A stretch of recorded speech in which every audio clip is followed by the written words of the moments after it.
लाखों सलाम वो गाजा के बहादुरों पर जो आज भी लड़ रहे हैं, कल भी लड़ेंगे। मगर हम हमारे वजीर आजम से कहना चाहेंगे कि मोदी जी रोको जो गाजा में जुल्म हो रहा है फलस्तीनियों पर। आपने कहा कि India stands in solidarity with the Palestinian people, तो सॉलिडारिटी दिखाओ, रोको उन लोगों को। 21 लाख में से 10 लाख लोग बेघर हो चुके हैं। वो शैतान नेतन्याहू जालिम है, वॉर क्रिमिनल है, वो जो ढकेल रहा है फलस्तीनियों को, ढकेल रहा है कि घरों को बर्बाद, 6000 बम गिराए गए। हम भारत के वजीर आजम को बताना चाह रहे कि महात्मा गांधी ने क्या कहा था।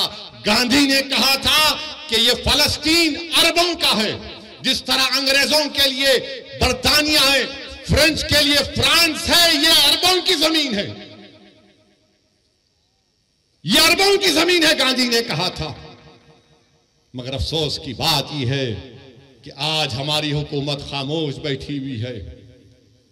क्यों खामोश बैठी हुई है? अगर हम पूरी दुनिया में एक सुपर पावर बनना चाहते हैं, अगर हम अक़वाम मुत्तहिदा की सिक्योरिटी काउंसिल में मेंबरशिप चाहते हैं वोटिंग राइट के साथ, तो फिर हमारी हुकूमत को, हमारे मुल्क को ये जो वार क्राइम्स इजराइल कर रहा है उसकी मजम्मत करनी चाहिए। जो फलस्तीनियों को गाजा से निकाला जा रहा है उनकी मदद करनी चाहिए, रोकना चाहिए। अरे उनको पानी दो, दवा दो, लाइट दो। ये कौन सा जुल्म है कि तुम उनको मार रहे हो? बेहतरीन से बेहतरीन हथियार अमेरिका दे रहा है, अरे आप इन पर हथियार बरसा रहे। मेरे अजीज दोस्तों और बुजुर्गों, अभी हमारे मुल्क के चीफ मिनिस्टर ने कह दिया, क्या कहा उन्होंने कि अगर कोई फलस्तीन का नाम लेगा तो उसको बुक कर दो। सुनो मुख्यमंत्री, मैं फलस्तीन का झंडा तिरंगे के साथ लगा के आया, मैं फलस्तीन के लिए खड़ा हूं और खड़ा रहूंगा इंशाअल्लाह ताला। फलस्तीन सिर्फ मुसलमानों का, अरबों का मसला नहीं, फलस्तीन इंसानियत का मसला है।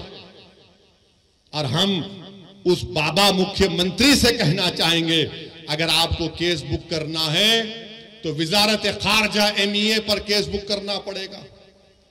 अगर कई यूपी में मोदी जी आ गए तो उन पर भी केस बुक करना पड़ेगा आपको। मेरे अजीज दोस्तों और बुजुर्गों, मेरी आप तमाम से गुजारिश है कि अपनी दुआओं में इन गाजा के मजलूमों के लिए दुआ करिए।